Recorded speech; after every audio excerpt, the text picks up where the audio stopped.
Olá, tudo bem? Que bom você estar aqui com a gente de novo no podcast Via Papos, tema quentes por Cucas Frias, da Darbar Branding, SG e Consultoria. Obrigado pela audiência, espero aí os comentários de vocês, sugestões de pautas. E hoje a pauta quente, o tema quente da vez é o Objetivo do Desenvolvimento Sustentável 11, Cidades e Comunidades Sustentáveis. Se você não conhece as ODS, os Objetivos do Desenvolvimento Sustentável, deixa eu te explicar. Lá em 2015, as Nações Unidas, junto com os países, entenderam a necessidade de avançar em questões críticas para que, de fato, o mundo pudesse evoluir sem deixar ninguém para trás com o desenvolvimento econômico, social, cultural, todas as outras questões para que, de fato, o ser humano pudesse ter uma vida plena no planeta. O que envolve meio ambiente, envolve qualidade de vida, saúde, educação, progresso econômico e cidades, porque afinal de contas tudo isso é discutido e impacta no nível global, nacional, regional, mas eu tenho certeza que é você, assim como eu, a gente tem um endereço numa determinada cidade, um CEP, inclusive ter CEP é um indicador de cidadania, né? Então, assim, é aqui que nossos filhos vão lá brincar na rua ou não, têm acesso à educação ou não, você se sente mais segura e você se sente mais seguro em deixar os seus filhos na sua casa ou não, você tem acesso à água e à luz ou não, você se sente tranquila em entrar no ônibus e chega rapidamente nos espaços que você precisa chegar ou não. Os impactos do desenvolvimento sustentável são sentidos pelas pessoas nas cidades. E hoje eu tenho aqui os meus convidados, Cucas Frias, experts, o Eduardo Tadeu, que é diretor executivo da Associação Brasileira de Municípios e foi prefeito de Vargem Grande. Várzea Paulista. Várzea Paulista. Talvez Vargem Grande, talvez seja próxima, não sei. Depois você vai contar pra gente. Várzea Grande é Mato Grosso. Olha só. Então talvez esteja uma oportunidade. Mato Grosso é um desafio. Você vai, como é que... Essa é uma pergunta para a gente conversar aqui. Como é que as questões do desenvolvimento sustentável têm também um aspecto regional, né? Porque são desafios diferentes, imagino, né? A região metropolitana de São Paulo e ali uma cidade em Mato Grosso. Com certeza. Né? São bem... Então, olha só, tá vendo? Aprenda com seus erros. Espero que tenha ficado legal a minha tentativa, desculpe, né? E aí a Paula Ravanelli Lozada, que é especialista em direito público,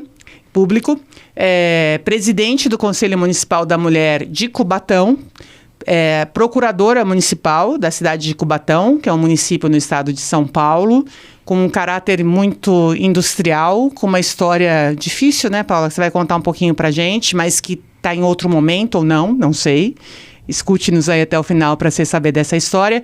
E é um prazer estar aqui, então, com vocês para a gente discutir o que tem a ver mudanças climáticas, todas as outras questões, pensando ali no município de milhões de pessoas, 5 mil habitantes, que a gente está falando de um Brasil com quase 6 mil, né, cidades, 5.570, se não me engano.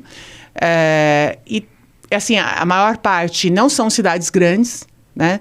Então eu fico imaginando que de fato é um exercício de diversidade, né? De pensar isso, e o desafio não é só da diversidade. A diversidade está posta, né, Eduardo? Mas o desafio é da inclusão e da equidade. Então, colocando aí para você, Eduardo, eu peço que você se apresente, e já colocando para vocês que nos escutam, porque essa é uma pauta urgente. Ano que vem, eleições municipais. O seu voto é essencial para que, de fato, a visão do gestor público incorpore essas questões que você sente na pele quando você fica pensando em deixar seu filho em casa. Quando você pensa como é que você vai lidar com emprego, não transporte. É essencial que você preste atenção, que você, de fato, pergunte para os candidatos quando chegar a hora se eles conhecem minimamente o que são as ODS. Né? Porque senão isso não vai se traduzir em política pública. E é essencial, principalmente quando a gente olha, né, Eduardo e Paula, esses últimos anos. Foi lançado recentemente um relatório, né, do terceiro setor, são várias organizações que acompanham a implementação das ODS desde 2015 no Brasil, e a gente, infelizmente, percebe nos últimos anos um retrocesso ao ponto de que 60% das metas não foram alcançadas. Na verdade, eu vi um outro dado que basicamente só 5% realmente teve avanço. Então, assim, a situação é crítica, a gente está vendo aí, o senso de urgência precisa existir, e aqui o Via Papos é para te ajudar, para você pense sobre isso. Mas não só pense, haja. E o teu vetor de ação pode ser você que está nos ouvindo, uma equipe dentro de uma prefeitura, pode ser dentro de uma empresa, pode ser no terceiro setor, ou pode ser todos nós através do voto. Eduardo, conta pra gente, por favor, se apresente e como é que está isso, hein? Essa questão, você como diretor executivo da Associação Brasileira de Municípios, há uma sensibilidade para isso? Os municípios participam? Porque o presidente, né, a presidência relançou o conselho, né, para acompanhamento dessa Agenda 2030 e a ABM faz parte, né? Como é que você percebe isso na perspectiva dos municípios e gestores públicos? Bom, Cláudia, é bom estar aqui no seu programa, falar com o pessoal aqui, com essa audiência maravilhosa que você tem aqui no YouTube, na programação toda. Bom, primeiro que assim, quando os países lançaram, né, quando a ONU ficou avaliando os ODM e os Objetivos do Desenvolvimento do Milênio e propondo um novo desafio para o mundo, nossa compreensão é que esse desafio é para os países, para as pessoas e para as cidades, né?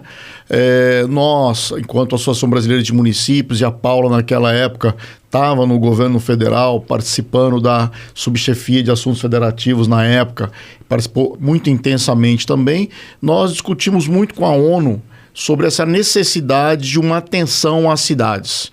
E aí a ONU, para, digamos, atender-nos, né, colocou o ODS 11, como você citou, né, com um desafio específico para as cidades.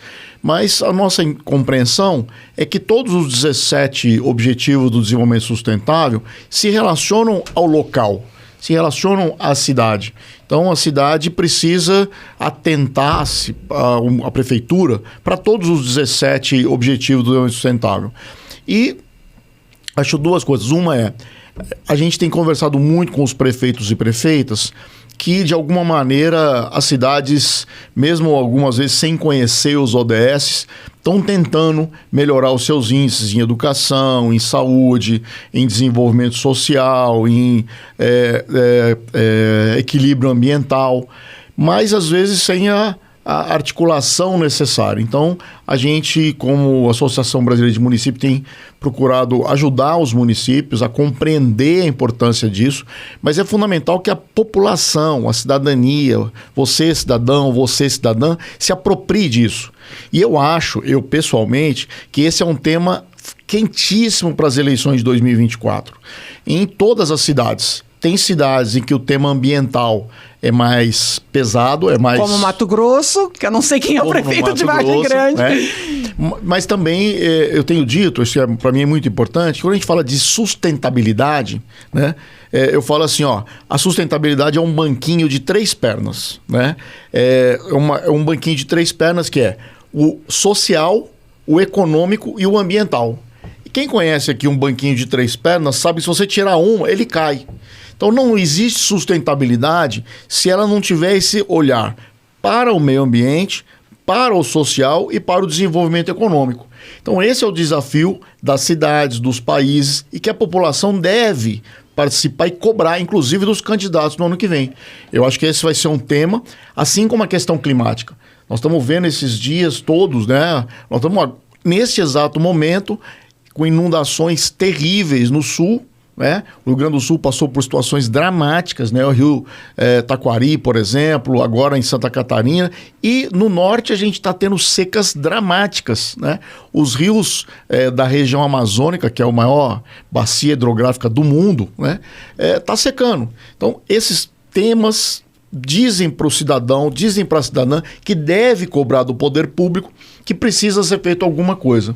Nós, em termos de prefeituras, temos um pacto global de prefeitos pelo clima e a energia, que a ABM coordena o Helpdesk para as Américas, mas esse é um tema fundamental para a eleição do ano que vem. Eu acho que a Paula tem tido essa postura, né, assim, de ao mesmo tempo como especialista em direito, como funcionária pública do município, mas tendo a experiência de ter sido uma das articuladoras da presença dos municípios nos ODS em relação à ONU. E como sociedade civil, né? Então, no Conselho da Mulher. Então, essa visão, que eu acho que a Paula pode contribuir bastante também com esse debate, né?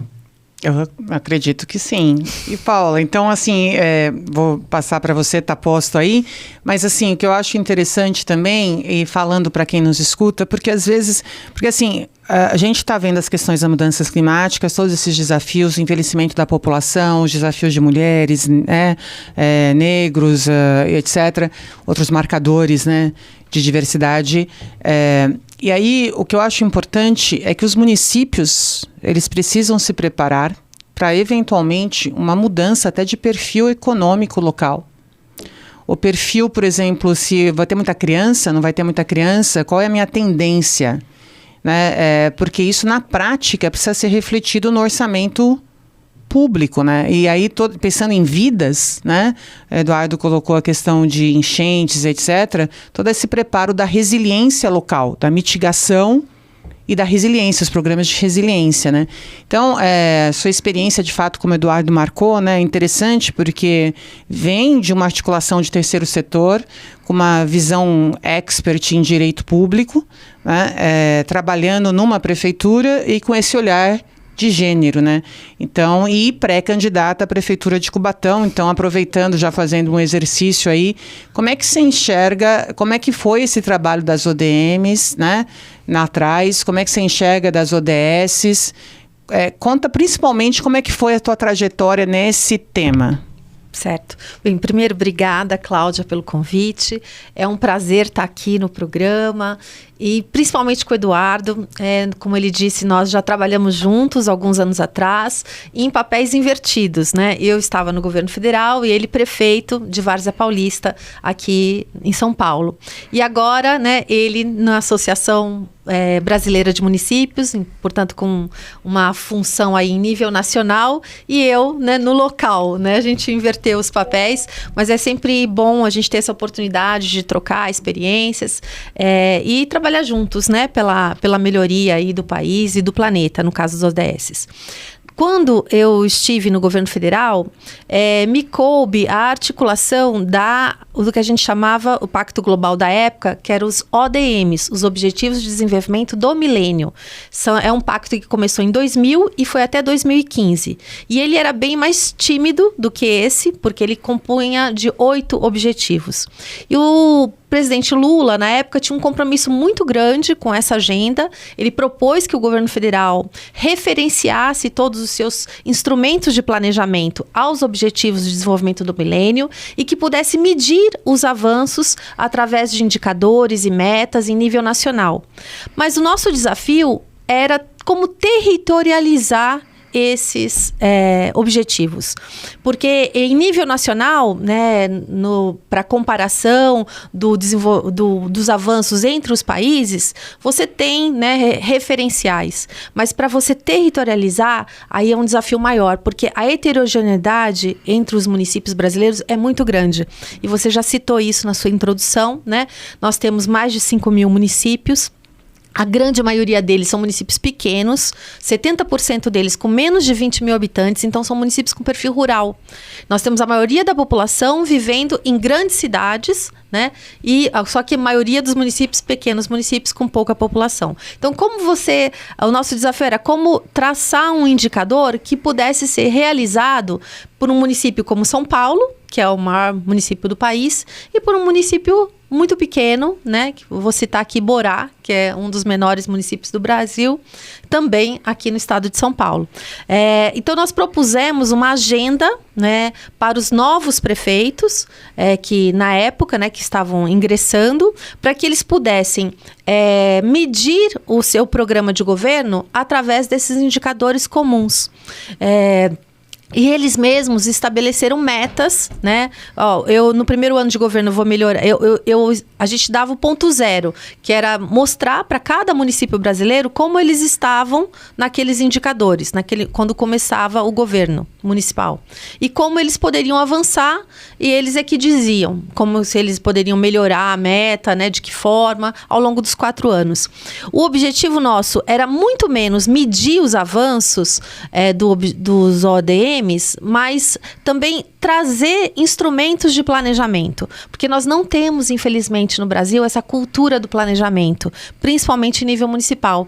E ela é fundamental para que a gente possa avançar, né? Ter políticas públicas eficientes, eficazes.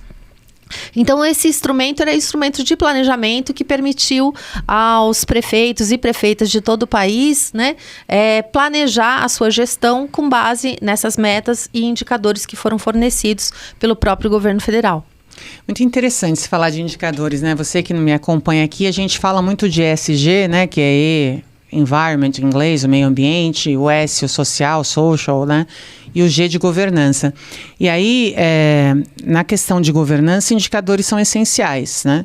Principalmente para fomentar um olhar de em que medida os princípios éticos que devem ancorar a gestão, e eu acredito que seja tanto a gestão privada, principalmente como a pública, estão permeando as ações aí, que são as questões de transparência, né, equidade, a questão de sustentabilidade, que tem a ver com os impactos, né, responsabilização, entender, e o outro é a integridade, né, que de fato eu me comprometer e agir. E acho interessante que você fala, e fazendo talvez para você que nos ouve aqui hoje, que não está muito afeito à questão pública, mas está mais né, com a questão privada, como se conversam, né? Porque o que a gente que trabalha com a questão da sustentabilidade nas empresas, né, e relacionado aí à questão da marca como uma ferramenta de confiança, né, como expressão da identidade de uma empresa, né? Não é se você acertou ou errou, não é se você conseguiu ou não conseguiu. É o compromisso, primeiro, de estabelecer para você mesmo um compromisso com intenção, né, a partir de um exercício coletivo que escute todo mundo envolvido, que é impactado, que pode impactar, né? E depois disso, você ter a gestão de mensurar isso e acompanhar.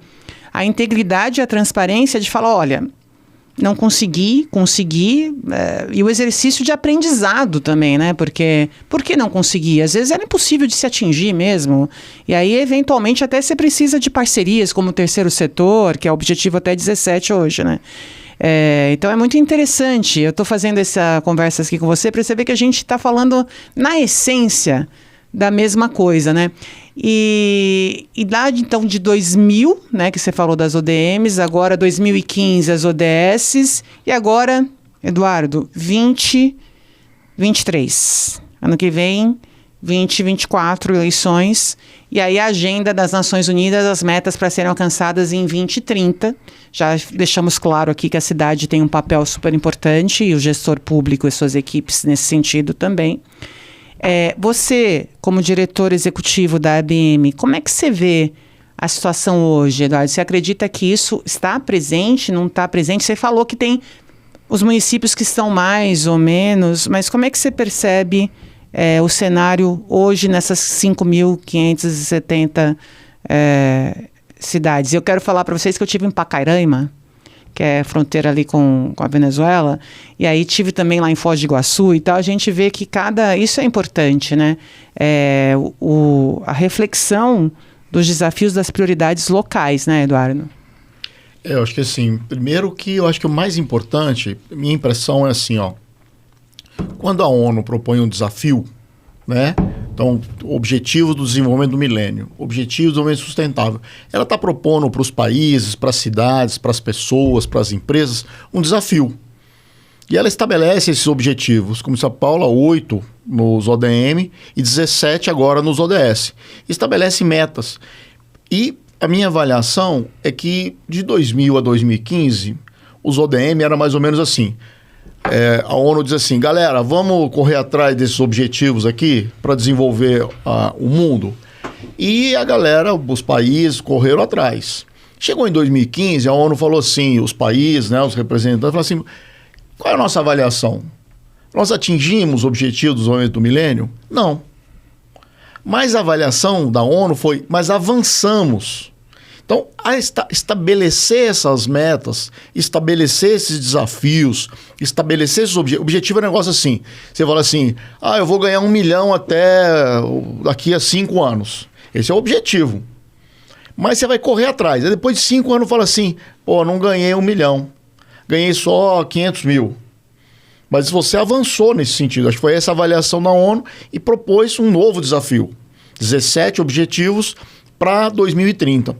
E convida, eu acho que essa é a lógica dos ODS, os países, 193 países, se não me engano, que assinaram os ODS. Exatamente. Exatamente. Propõe para cidades, no caso, tem mais uma cidade nova no Brasil, tem 5.569, além, a Paula me ensinou, que são 5.569 agora, com a nova que surgiu a semana passada, mais Brasília e Fernando de Noronha, né, que é o 5.570. Então, essas cidades tão distintas, elas também estão desafiadas a irem nesse sentido. Mas eu insisto, né, esse é um trabalho da prefeitura, do prefeito, da prefeita, da equipe de governo, dos gestores, das gestoras, mas também da sociedade. A sociedade tem que participar. A transparência, no caso do governo, é uma obrigação básica, né? Então, a transparência, eu acho que a participação social, convidar a população a participar. Então, por exemplo, uma indicação aqui para o prefeito, para a prefeita, para você que está nos ouvindo, que vai falar com o prefeito, com a prefeita, a primeira coisa que eu diria é monta uma comissão do desenvolvimento sustentável dos ODS na sua cidade. Perfeito. Como é essa comissão? A comissão é com gestores e gestoras indicadas pelo prefeito, pela prefeita, gente da sociedade civil, das entidades, do setor produtivo, das empresas, dos sindicatos, das associações de moradores, e aí monta isso e vamos discutir isso. Alguns exemplos são brilhantes. Aqui perto de São Paulo, a Paula conhece, aqui em Francisco Morato, por exemplo. Francisco Morato para quem conhece São Paulo, é uma periferia da cidade de São Paulo. É bastante, digamos assim, com muita dificuldade. É um dos piores orçamentos por habitante do estado de São Paulo. E a prefeita se colocou que ia botar os ODS na frente de todo o planejamento do município. E fez um trabalho incrível.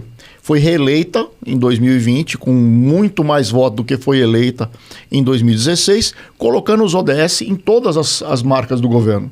A gente tem cidades, por exemplo, como Barcarena, que é um outro símbolo, né, que colocou tudo em marca dos ODS. Por que eu estou falando que isso é importante, Cláudia? Porque parte disso é que a gente tem que ganhar o coração e as mentes das pessoas para a importância do tema. Sim. Então pega a questão climática. A gente viveu um período no Brasil, que você disse, de recuo, né? De retardamento, de atraso, né? Em que a gente tinha gente em posições chaves no governo que dizia isso é bobagem, isso não existe. Né? E enquanto a pessoa fala que isso é bobagem, não existe, a gente fica jogando gases de efeito estufa, fica dificultando ainda mais. E o que a gente precisa fazer, e que o governo Lula tem feito, reconstruindo a Comissão Nacional dos ODS, convidando a sociedade, as empresas através do Conselhão, convidando as prefeituras através do Conselho da Federação, que vai ter o lançamento essa semana, Paula, que é um desafio para a gente construir o Conselho da Federação. O presidente Lula deve ir no dia 25 e fazer a instituição do Conselho da Federação, convidando todo mundo para pensar o futuro. E o que é o futuro? O futuro nós queremos um futuro em que nós vamos continuar convivendo com desastres todo dia, ou nós vamos procurar mitigar, ou seja, diminuir o impacto, diminuir a emissão de gases de efeito estufa, compensar a emissão de gases de efeito estufa para que a gente possa ter uma situação mitigada, ou seja, menos ruim, digamos assim. Então, mitigar é deixar menos ruim. Então, a gente sabe que está tendo um aquecimento. A gente sabe que irá ter um aquecimento. O que a gente quer fazer? Diminuir quantos graus vai aumentar a temperatura da Terra, qual o nível do problema. Então nós vamos mitigar. E ao mesmo tempo, as prefeituras precisam se adaptar às situações. Por quê? Porque queira ou não, a prefeitura fazendo tudo que ela quiser, tudo que ela precisa fazer, mesmo assim o rio vai subir, vai chover mais, o rio vai secar quando não podia. Então a gente tem que se preparar e se adaptando, tirar as populações das regiões que vão ser alagadas, porque vai subir, tirar as regiões, a população das regiões de encosta, porque vai cair, Então, aí essa aqui é o papel das prefeituras, mas os prefeitos e prefeitas precisam estar conscientes disso. A associação está discutindo isso sempre. Nós vamos fazer agora encontro nacional de municípios, dia 7, 8 e 9 de novembro, lá em Brasília. Está todo mundo aqui convidado, lá no Centro de Convenções Ulisses Guimarães, é gratuito. A gente vai estar debatendo isso, a ministra Marina vai estar no nosso encontro, o ministro Padilha vai estar no nosso encontro, para debater isso. Mas eu quero chamar muita atenção. A sociedade é importantíssimo, né? A Paula, que vai ser candidata ano que vem, tenho certeza que está no programa dela, o desenvolvimento sustentável de Cubatão, e a população vai cobrar dela, como vai cobrar de todos os candidatos, todas as candidatas que precisam apresentar saídas para isso, porque não é uma opção, é uma necessidade. Eu acho que esse é o tom que a gente precisa ter. A adaptação, a mitigação, a diminuição de gás de efeito estufa, a compensação desses gases é menos uma opção da humanidade, mas uma necessidade da humanidade, e aí isso é dos países, das cidades e das pessoas, né? Perfeito. Não, acho perfeito o que você está falando, e veja, a Paula colocou que no Brasil a gente não tem cultura de planejamento, acho que isso é essencial, acho que o papel da sociedade sociedade civil organizada e do cidadão entra aí, por quê? Porque a gente está falando de coisas que não se resolvem, não aconteceram do dia para a noite e não se resolverão, né, do dia para a noite, que requer muita intencionalidade, esforço consciente e compromisso na execução, e um projeto que seja um projeto de Estado e não só de governo, né? E quem assegura essa continuidade, né, é a sociedade, seja a sociedade civil organizada, seja o cidadão que continua elegendo, né, no sentido não só de voto, mas priorizando esse projeto, né? E aí, Eduardo, eu acho interessante você falar de desafio, porque tem uma história que parece que é científica, não vou falar se é, não tenho certeza, mas que aquela coisa, né, do atleta, aquele do salto de barra, né?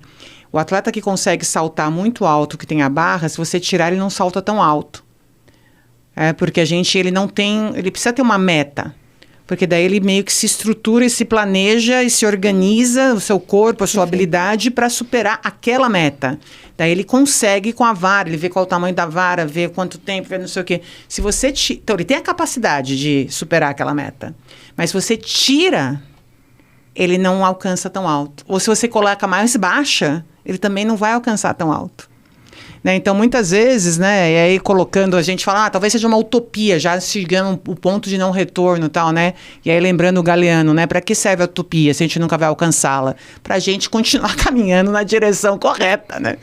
E aí vamos avançando conforme possível, é melhor do que ficar parado, porque se ficar parado não é uma opção, porque já é retrocesso, né? Então, assim, Paula, voltando para a questão de Cubatão, eu sou de Santos, né? Entendo essa questão de comissão. Eu fui nomeada pela prefeitura para estabelecer uma comissão de enfrentamento à exploração sexual de crianças e adolescentes na cidade de Santos, a questão da violência contra crianças e adolescentes. E foi um exercício, e aí eu quero falar para você, meu colega aí de empresas, porque você não quer fazer nada e elabora uma comissão. Você não quer resolver, coloca um comitê que daí você finge que está resolvendo, né? Isso é história, né, dos corredores, né, das empresas, né? E aí eu acho que faço um convite aqui para você. Como é que você vai ter diálogo, né? É uma fala muito das empresas, né? Inovação, a importância de diversidade de pensamento, né, para promover. Aonde vai acontecer a diversidade de pensamento realmente, né, se você não tiver um espaço de conversa, né? E aí, Paula, trazendo para você, por que eu falei de Santos e da comissão, etc, né? Porque a Cubatão, eu queria que você falasse um pouquinho de Cubatão, para a gente tentar. E por que você que me ouve, Cubatão? Porque é um exemplo para mim de cidade, né? Não é essa cidade rural, que é a maioria, mas que eu vivi de perto os desafios de Cubatão.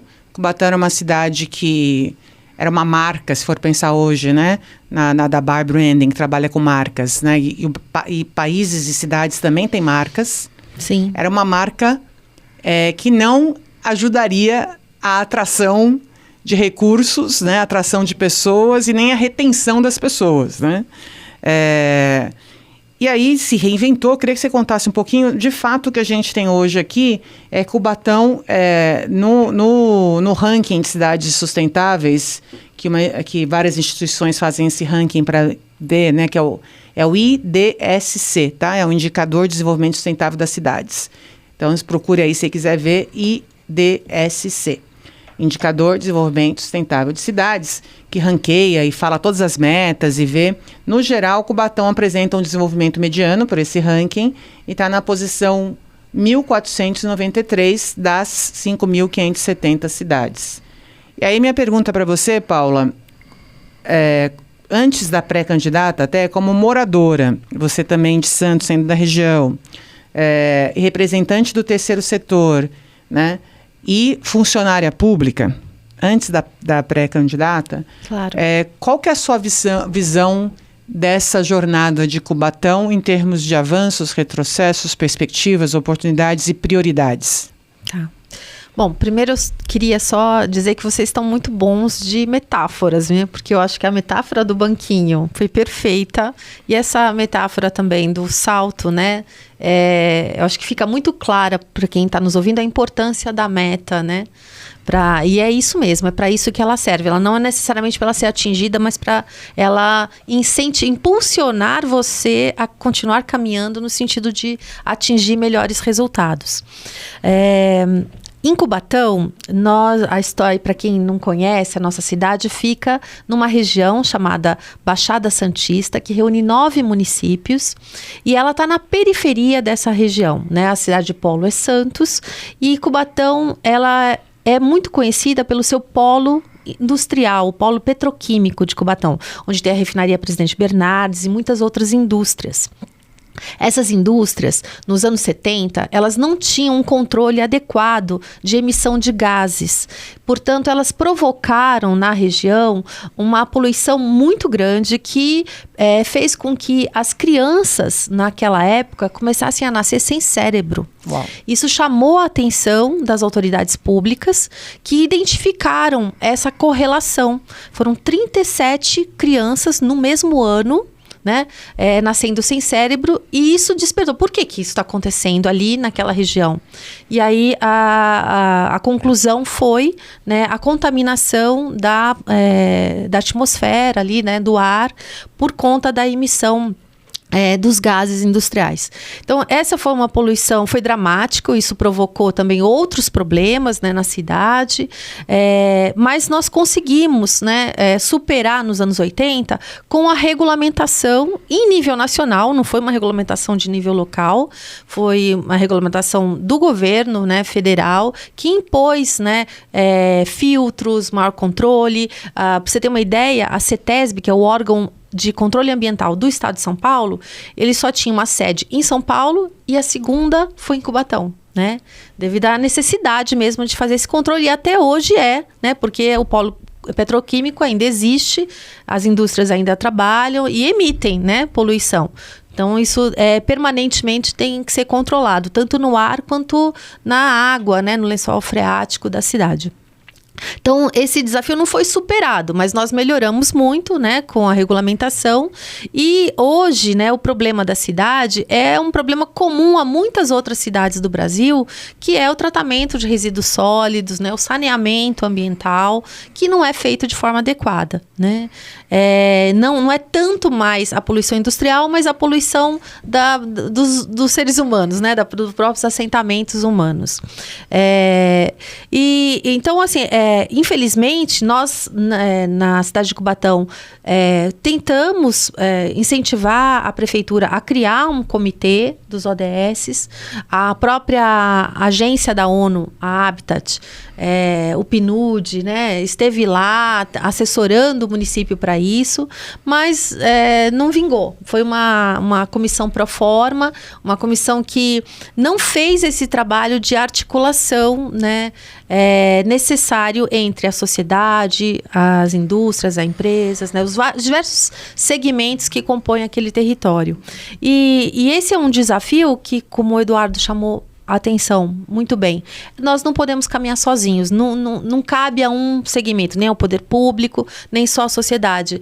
Ele prescinde mesmo dessa articulação maior, e aí eu não conheço outro jeito de fazer, senão através de instâncias de governança, como conselhos, comitês, comissões, né? Não é uma forma de não fazer, é a única forma de fazer ou de cumprir um desafio em que você tem que ter vários atores, né?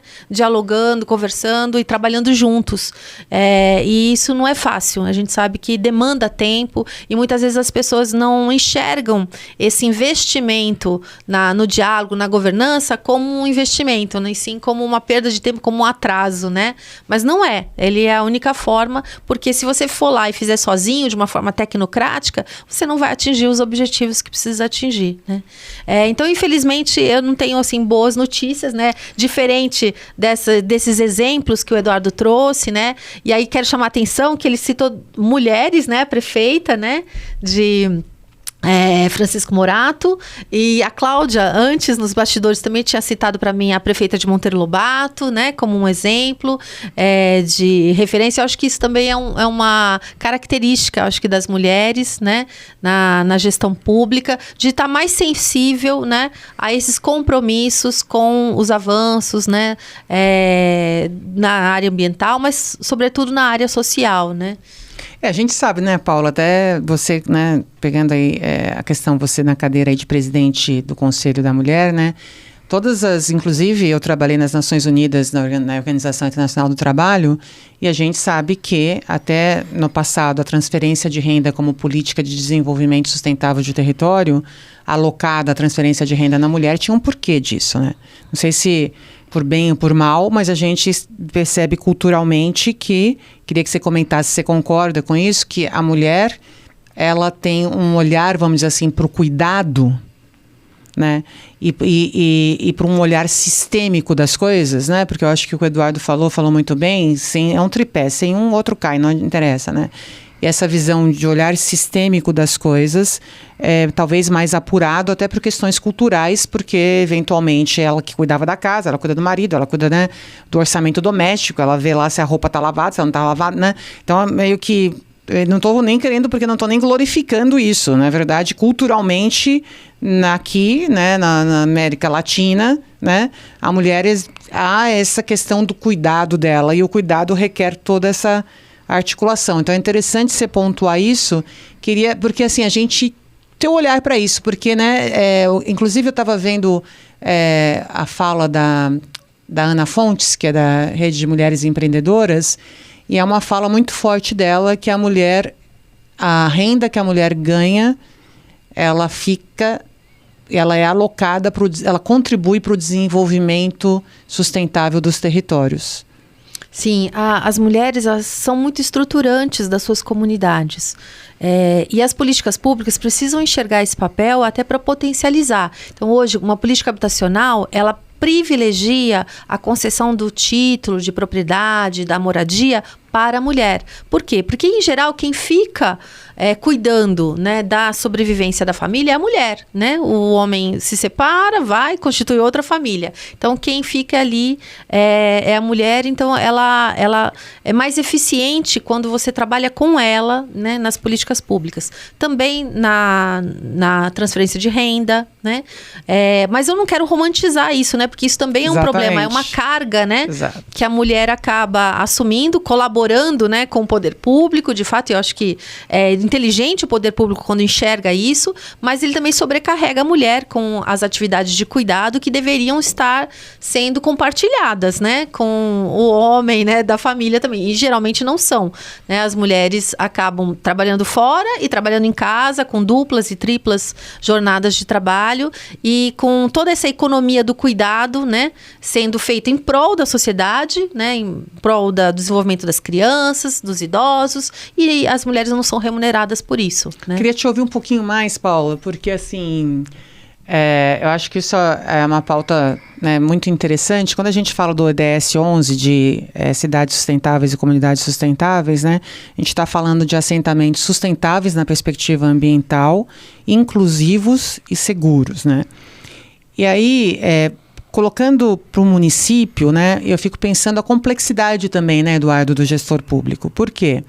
Porque a gente está falando de saneamento, educação, etc., que requer uma articulação muito complexa e sofisticada, digamos assim, no Pacto Federativo, a nação, Estado, município, sociedade, terceiro setor, empresas, concessionárias públicas ou não, né? Eu estou ali agora morando no interior da cidade de São Paulo, que é o Cinturão Verde, né? E a gente percebe ali um avanço ali do olhar da iniciativa privada no sentido de empreendimentos, né, e etc., que faz todo sentido, colabora, sim, né, com o desenvolvimento, mas não necessariamente, né? E aí eu queria que você comentasse um pouco algumas questões assim, por exemplo, essa questão das políticas públicas que se dão no município, por exemplo, mobilidade urbana, transporte. A gente percebe aí o desafio, por exemplo, de assédio sexual no transporte público, né? A gente percebe a questão do assédio também do transporte público. A gente estava falando antes, né, Eduardo, da questão de como a população mundial está ficando mais velha, né? E essa é uma boa notícia, né? Porque se tudo der certo, você será mais velho, né? Se der mais certo ainda... Aqueles que tivermos sorte. Os que tiverem sorte, nós ficaremos idosos, né? E de preferência idosos com qualidade de vida, daí é mais sorte ainda, né? Mas o que acontece, né? O transporte público, a gente viu aí, infelizmente, em São Paulo, pessoas mais idosas com dificuldade de locomoção, todas essas questões das pessoas com deficiência e tal. Então, essa sensibilidade que culturalmente está mais alocada para mulheres, e aqui vamos desconstruir isso, por favor, né? Porque eu acho que também é uma prisão para os homens, né? Porque não quer dizer que o homem não tenha sensibilidade, né? Sim. Eu acho que vamos desmistificar isso, né? Feminismo não é uma coisa de mulher contra homem. Olhar de gênero não é uma coisa de nós mulheres ou vocês homens, né? Diversidade não é o homem branco contra o homem preto, não é? Né? A questão é não deixar ninguém para trás, né? Então, vamos juntos, né? E juntas, e juntes, sei lá, como você achar melhor falar. Mas, Paula, é um desafio, né? Eu imagino assim, a gente fica ali, vamos cobrar, vamos tal, mas assim, é um desafio para uma gestão pública municipal fazer essa articulação com empresa, concessionária ou não, chegando no município, em impostos, né? O que é meu, educação municipal, educação... Como é que você enxerga isso? Então, é um desafio, você tem razão, e instrumentos como esse, dos ODS, aí voltando aqui, são fundamentais para facilitar essa articulação. Então, nós estamos falando aqui, né, de mulheres sendo assediadas dentro do sistema de transporte público. Nós temos um ODS, que é da igualdade de gênero, né? Então, você pode articular isso com esses ODSs para mostrar que as políticas públicas, elas se relacionam, né? Existe muita sobreposição dentro do território. Quando a gente aplica essas metas, esses objetivos dentro do território, a gente vai ver que a gente vai ter que trabalhar com várias políticas públicas e não com uma só, né, para atingir aquele objetivo. E eu acho que essa articulação só é capaz de ser feita por uma liderança política que esteja com a mente aberta para fazer isso, né? Para fazer esse diálogo, para fazer essa construção, esse pacto, né, com a sociedade. É desse tipo de liderança que a gente precisa para enfrentar esses desafios que são tão complexos, né? No mundo moderno, né? Que não fica nem só na mão do prefeito, porque, por exemplo, você deu esse exemplo da mobilidade. A mobilidade é uma política pública que a grande maioria dos municípios não consegue resolver, porque você tem uma necessidade de mobilidade para além do território municipal. Sim. Né? As pessoas, lá em Cubatão, isso é muito presente. Nós somos uma cidade em que as pessoas vivem em outras, né, vizinhas, e vão trabalhar em Cubatão. Ou vão estudar, né, na cidade polo, que é Santos. Então, a mobilidade regional, intermunicipal, ela é muito grande. Então, você também precisa criar outras escalas, múltiplas escalas, para gerenciar as políticas de forma eficiente. Então, o prefeito tem esse desafio de olhar para dentro dos segmentos, né, do seu território, mas também de olhar para fora, para os seus possíveis parceiros dentro da região, dentro de outros níveis da federação, para poder alcançar seus objetivos. Eu acredito, Paula, que para os prefeitos, para as prefeitas, essa questão do desenvolvimento sustentável, ela é uma responsabilidade, mas também é uma oportunidade. Porque é isso que a Paula está dizendo, é olhar para o seu território, mas ligado numa agenda global, né? E aí, esse exemplo da mobilidade, eu queria inverter ele para uma outra questão, que eu acho que é fundamental dentro dessa lógica. Que assim, ontem, o governador de Minas deu uma declaração terrível, dizendo que o carro elétrico vai tirar os nossos empregos. Ou seja, se a gente mantiver a transição energética para energias mais limpas, nós vamos ser prejudicados economicamente. Foi isso que ele quis dizer, né? Eu até mandei a matéria para o prefeito de Carmo de Cajuru, que está lá em Minas, botando o carro elétrico na prefeitura, né? E qual que é o drama, que é esse que a Paula... Como é que você persegue um desenvolvimento econômico que seja diferente do que foi o século XX. Sim. Eu brinco sempre dizendo assim, o século XX, o que era desenvolvimento? Era a fábrica, então a marca do desenvolvimento era aquele desenhinho. Sim. Uma fabriquinha... E a fumaça saindo. Com a chaminé e a fumaça saindo. Isso era o desenvolvimento. O desenvolvimento hoje, lá em Cubatão, por exemplo, é essa chaminé com filtro, então já não tem mais fumacinha, porque tem um filtro. Agora, esse filtro tem um preço. As fábricas lá em Cubatão, as empresas, produziam nos anos 70 sem esse filtro, e é lógico, era mais barato ela produzir. Então, essa transição energética, essa transição ecológica, ela tem um custo econômico, mas esse custo é menor do que o custo da destruição do planeta. E é isso que é o que as empresas, as prefeituras, os governos nacionais e a sociedade têm que entender. Então, por exemplo, outro desafio que a Paula colocou, que é a questão do saneamento, que é um drama lá em Cubatão. Você saneou o ar, agora tem que sanear os dejetos, né? Então, como é que você faz isso? Isso significa um investimento pesadíssimo que vem do poder público, mesmo... Por exemplo, agora aqui em São Paulo, o governador quer privatizar a Sabesp. É um desastre. A Sabesp é uma das maiores empresas de saneamento do mundo, né? E presta um serviço de qualidade, né? Quando eu fui prefeito, quando eu entrei na prefeitura, a prefeitura de Várzea tinha 0% de esgoto tratado.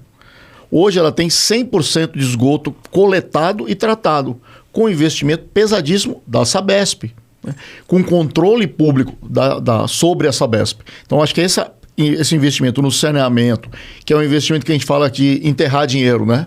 Porque você põe cano, então você não põe luz, você põe cano. Então, esse pensamento, né, de que com a mobilidade, com o saneamento, nós estamos investindo em coisas que vão trazer uma melhor qualidade de vida indiretamente. E no caso do transporte público, é um investimento pesadíssimo, né? Então, muitas prefeituras hoje estão discutindo como é que baixa a tarifa e, fundamentalmente, a tarifa zero, né? Algum município essa semana decidiu que ia ter tarifa zero, mais um município, significa o quê? Eu vou pegar o dinheiro público e investir para que a população tenha uma qualidade melhor de transporte público, uma condição melhor de usar esse transporte público e veja só, quem tem seu carro vai sair ganhando. Porque quanto mais gente andar de ônibus, mais desocupa a via para quem precisa andar de carro. Então, a lógica do investimento público, com recurso público, no transporte público, ele tem um impacto ecológico, que é diminuir a emissão de gases de efeito estufa, tem um impacto social, que é a qualidade e a condição do transporte para as pessoas, e tem um impacto econômico, né, que é inclusive para as pessoas que vão ter mais condição, vão fluir mais rápido o trânsito. Então, essa complexidade da política pública é que você não pode fazer uma coisa como diz o governador de São Paulo, vamos privatizar porque... ou o governador de Minas fala, carro elétrico tira emprego. Não é assim. A gente tem que ter uma complexidade, verificar os diversos lados da questão. E quando os ODS nos confrontam com isso, quer dizer assim, tem 17 temas. Aliás, eu costumo falar, Paula, que, na minha opinião, não por acaso os ODS não começam com a questão ambiental. Então, o ODS começa com pobreza, fome, educação, saúde, igualdade de gênero. O 6º ODS é que vai falar de água, como direito das pessoas por água de qualidade, por saneamento, coisa e tal. Então, eu acho que é essa lógica que a gente tem que verificar nos ODS, a população cobrar dos candidatos, das candidatas do ano que vem. Eu vou ajudar a Paula a escrever o programa dela, isso vai estar no programa dela. Eu queria aproveitar a tua fala, Eduardo, talvez você que não conheça, para aproveitar essa deixa aqui. Então, o ODS 1 é a erradicação da pobreza, o 2, fome zero, o 3, saúde e bem-estar, o 4, educação de qualidade, o 5, igualdade de gênero, o 6º, água limpa e saneamento, o 7º, energia acessível e limpa, o 8º, emprego digno e crescimento econômico, o 9º, indústria, inovação e infraestrutura, o 10, redução das desigualdades, o 11, cidades e comunidades sustentáveis, o 12, consumo e produção responsáveis, o 13, combate às alterações climáticas, o 14, vida debaixo da água, o 15, vida sobre a terra, o 16, paz, justiça e instituições fortes, o 17, parcerias em prol de metas. Então, eu acho interessante destacar o que você está falando aqui, fazendo essa convergência entre o que é público e privado, porque, na verdade, a gente é um só, né? Também eu sou emoção, eu sou razão, eu sou tudo, né? Tudo junto e misturado, né? Cada um com seu espaço de ação, mas com essa visão sistêmica, Eduardo, que você traz, porque é uma visão sistêmica. Quando a gente fala de sustentabilidade, a gente está falando de sistemas complexos adaptáveis. Né? Então, a metáfora é o seguinte, por exemplo, eu não consigo ir lá e comprar um trânsito bom. Eu não tem na prateleira. Eu não consigo comprar até conseguiria, mas para uma música ao vivo de qualidade. Eu tenho que lidar com os elementos, então o resultado é um resultante. Né? Eu penso várias coisas, manejo, por isso que eu tenho que ter a visão de tudo, como ele se conecta e não só separado. E agir. E aí queria focar nessa questão das instituições fortes, a importância disso, porque eu trabalhei na Bósnia, em Sarajevo. Né? Eu fui ali líder do Departamento de Enfrentamento ao Tráfico Humano da Organização Internacional para as Migrações. E ali a Bósnia, em Sarajevo, ela viveu uma guerra, né, interna e ainda vive ali os desafios daquele momento, né? E a gente vê, eu posso falar assim, a minha experiência lá, a gente pode falar do Brasil o que for, pessoal, mas assim, é muito desafiador você estar num espaço onde as instituições não são fortes. Né? Porque a gente pode ter os problemas, mas a gente tem o Poder Judiciário. A gente pode ter os problemas, mas a gente tem o Ministério Público. A gente pode ter os problemas, mas a gente tem o SUS. E o SUS, a gente tem que valorizar o SUS. Né? Então, assim, talvez a gente por não ter a experiência de outros locais, a gente não consegue entender a nossa própria, né? Então, voltando para essa questão, Paula, já caminhando aqui para o fim dessa questão da importância das articulações e etc., eu queria também, antes, focar no que o Eduardo falou, da oportunidade. Eu estava vendo sobre a questão do hidrogênio verde e o papel do Brasil nessa história, e especificamente o estado do Ceará. Né? Então, eu estava escutando ontem ali falando da mega oportunidade de que existe hoje, né, para o estado de Ceará e ali para os municípios envolvidos. E uma das questões que a convidada do evento estava falando sobre finanças sustentáveis, porque passa por isso também, né, Eduardo? Porque o acesso a crédito, quem está dando o acesso a crédito tem que ter esse olhar e tem que cobrar coisas. E ela falou que pela primeira vez, ela estava contando como é importante você se posicionar na mesa com igualdade, porque antes o que acontecia, Paula, diz ela, a energia que era gerada no local não era usufruída pelo local. Então, aquela coisa, né? Chega ali no espaço, eu vou gerar um valor, que o valor não permanece no território, né? E aí o que ela estava falando é que agora vai ter que ter, etc. E a grande oportunidade do hidrogênio verde, que o Brasil tem, nessas questões todas, grandes possibilidades e oportunidades, né? Mas tem que ser rápido, porque daqui a pouco alguém chega junto. Alguém chega junto, né?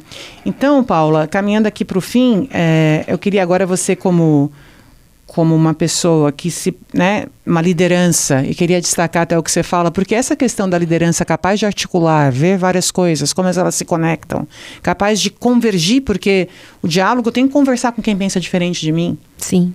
Eu tenho que ver os acordos possíveis com a visão do coletivo, do bem maior, né, digamos assim. É um desafio de liderança a iniciativa privada, a iniciativa pública. Né? Falo para você, meu colega, que está mais acostumado a ver a questão da sustentabilidade na iniciativa privada, o que a gente fala aí? Né? Os silos, você tem que conversar. E, de novo, você que fala, o comitê não só fala para fala tal. Como é que é a estrutura de governança, pessoal? Não é de conselhos e comitês de apoio aos conselhos? Então, assim, então vamos pensar direitinho. Paula, como é que você vê e como você enxerga essa sua liderança nessa sua pré-candidatura? Nossa... Bom, eu queria antes resgatar alguns pontos aí do que você falou, que eu considero importantes. A questão do comitê, né? Você ter o comitê, a gente vai estar trabalhando com uma sociedade cada vez mais complexa, então a gente tem que ter a participação de diversos segmentos dentro desse comitê e essa capacidade de, como você diz, de dialogar com os diversos segmentos. Eu acho que esse é o principal papel da liderança política. E a liderança política não só para a prefeitura, mas como você falou, para qualquer, dentro de uma empresa, dentro de uma organização do terceiro setor, né? Eu acho que estar aberto, né, para esse diálogo e para identificar a sinergia, onde que as agendas se convergem. Por quê? Ninguém tem que abrir mão dos seus objetivos, né? A indústria tem, ou a empresa privada, ela tem um objetivo, claro, que é o lucro. E você não pode pedir a ela, abra mão disso em prol do bem comum. Não, você tem que ver que como ela pode, né, alcançar o seu objetivo, que é maximizar o seu lucro, mas também, né, encontrar um ponto comum de sinergia com os interesses de toda a sociedade, que aí representados aí pelo Estado, né? Acho que é esses pontos de convergência. E aí o recurso financeiro não é um exemplo disso, porque Cubatão é uma das cidades mais ricas do Brasil, né, que tem uma receita per capita muito significativa. No entanto, né, é uma cidade que tem metade da população vivendo em favelas, em condições subhumanas, em áreas de preservação ambiental, que são as áreas de mangue. Né? Por que esse recurso, né, arrecadado não consegue ser investido de uma forma a promover o desenvolvimento para todos, sem deixar ninguém para trás, que é o lema dos ODS? Né? Por falta de visão política, né? Porque recursos existem, né? Condições para isso existem, falta mesmo visão e vontade política de fazer diferente. Eu dei até uma pausa, porque eu queria reforçar isso. A gente fala, a tecnologia tem um monte de coisa aí, né? Recurso tem, né? Eventualmente é a visão. É a visão, é a mentalidade e é a habilidade do diálogo e da perspectiva de que as diferenças criam não só as convergências possíveis, eu diria, mas criam uma ideia que eu nem tinha pensado que poderia existir. Né? Então eu queria reforçar isso, é uma questão de mentalidade e visão, né? Adorei que você colocou, Paula. E acho que eu não sabia disso, olha que interessante, eu não tinha pensado isso, né? Cubatão realmente, né? Deve ter uma renda per capita muito alta. Por que não? Né? Por que não? É visão e capacidade de articulação e fazer o movimento acontecer com esse olhar, com essa intencionalidade, né? Com essa intencionalidade e compromisso. Acho que até quer ver isso. Eduardo, então já caminhando aqui para o final, acho que é uma associação brasileira de municípios, se você quiser comentar, fique à vontade, por favor, mas acho que essa é a primeira missão, né? Verificar os desafios, a articulação, colocar na pauta de outros espaços as pautas dos municípios. Eu não sei, conta um pouquinho da associação, como ela trabalha. Bom, bem rápido então, porque a Associação Brasileira de Municípios é a entidade municipalista mais antiga do Brasil, da América Latina, tem trabalhado muito com o tema do desenvolvimento sustentável, muito com a responsabilidade climática por parte dos governos locais. E tem o desafio agora no Encontro Nacional de Municípios em debater exatamente as responsabilidades dessa liderança, né? Da liderança dos governos locais. Inclusive, uma das mesas, nós temos no dia 9 de manhã, é sobre o combate à desigualdade. Lembrando que a gente lançou recentemente, a ABM participa desse esforço, um Pacto Nacional de Combate à Desigualdade, que é um tema central. Por que eu acho isso? Porque, assim, uma das questões que me parece que aprisiona, no caso de Cubatão, é que a prefeitura tem uma arrecadação das mais altas do país, né? Mas é prisioneira de uma lógica de que não pode ajudar as pessoas, que o poder público está pressionado a consumir o recurso para dentro, né? Então, e a gente precisa entender que o recurso público pode e deve ser investido. Por exemplo, a gente construiu cidades, não só Cubatão, mas as cidades foram construídas a partir do pressuposto, né, da oportunidade e não da responsabilidade. Então as empresas foram construindo, foram vendendo os lotes, e as pessoas foram se colocando onde podiam, onde cabia, onde achava que dava para poder sobreviver, né?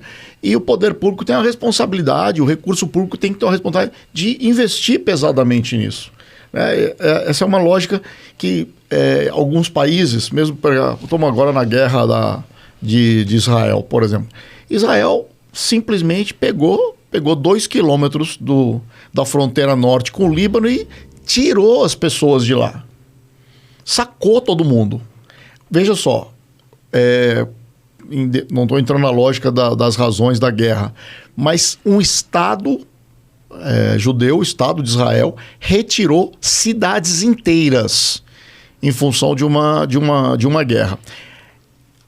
Então, um grau de intromissão do poder público, de deslocar as pessoas. E aí, em Cubatão, a gente fala, não, mas não pode tirar as pessoas daqui, vai pôr elas aonde?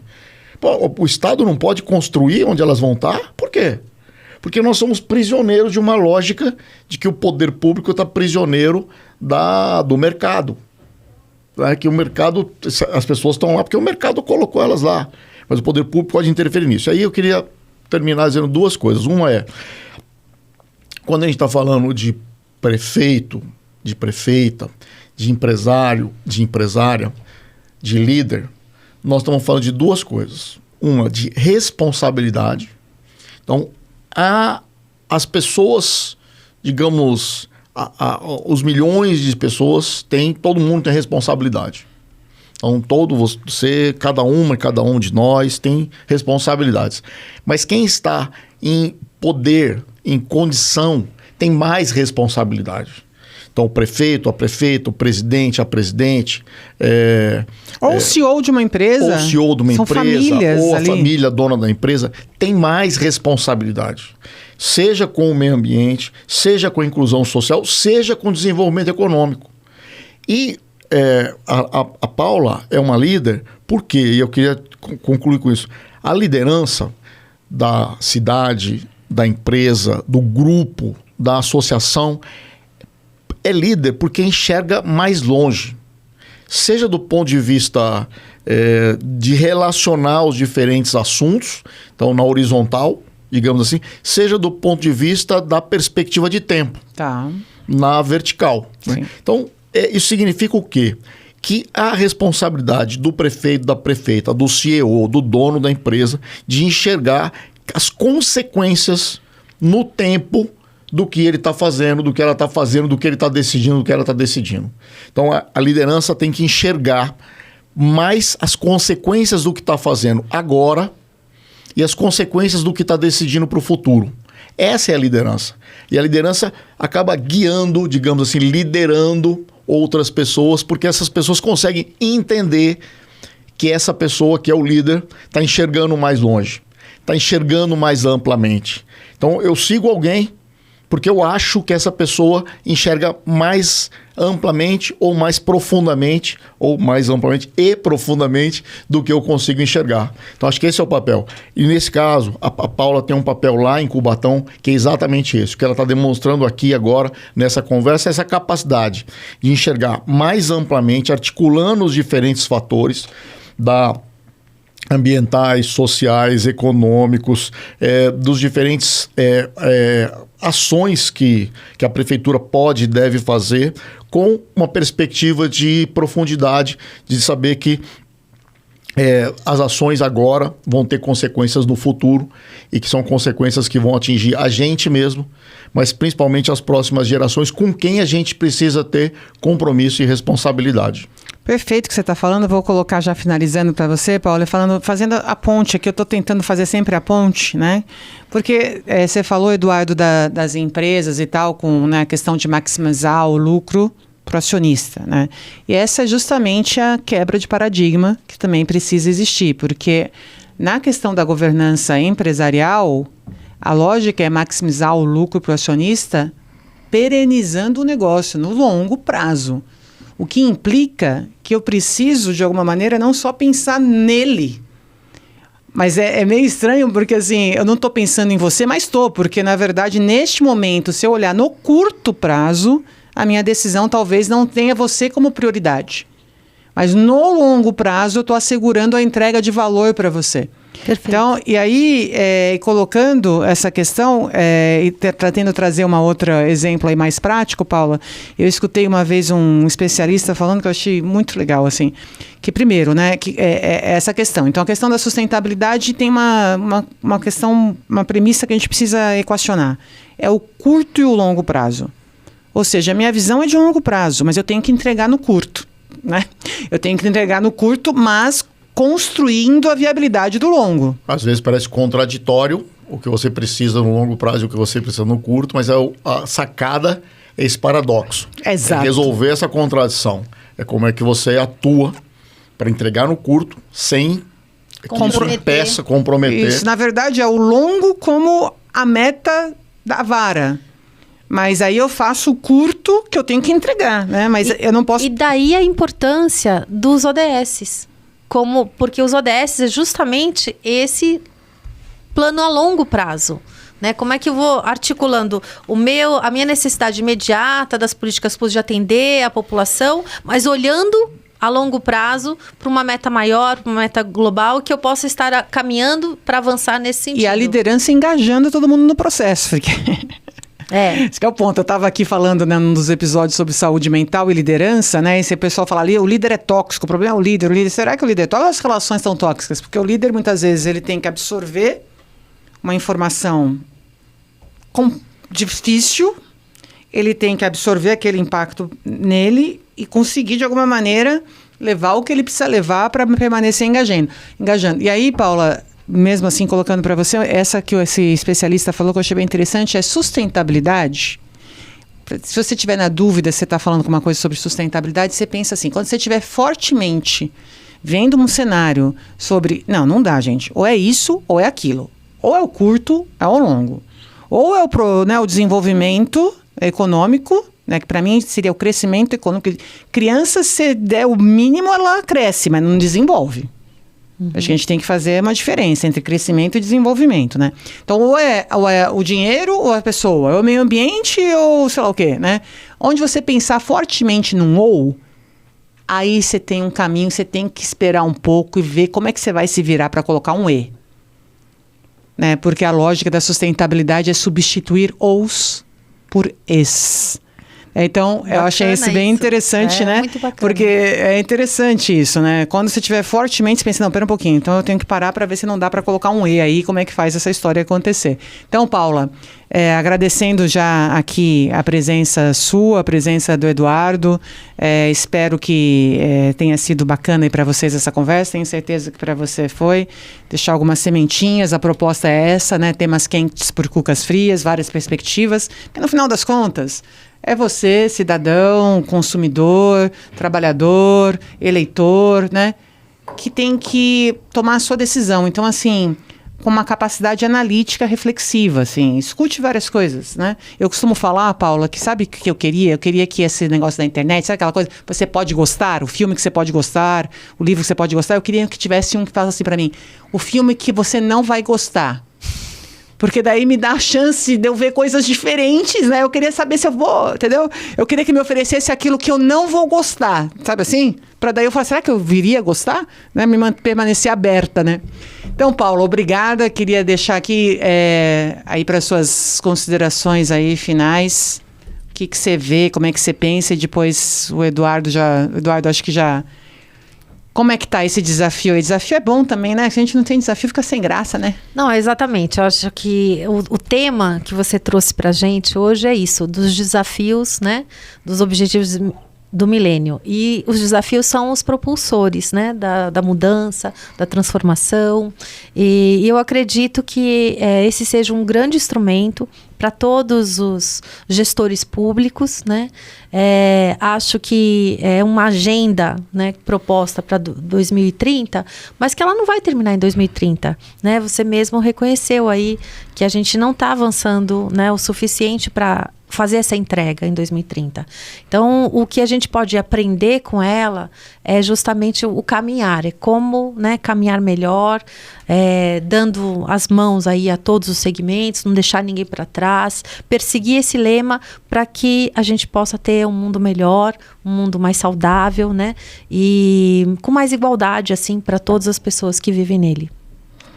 Muito obrigada. Obrigada a você que está aqui com a gente. E fique atenta aí ao canal para os próximos episódios. Até mais.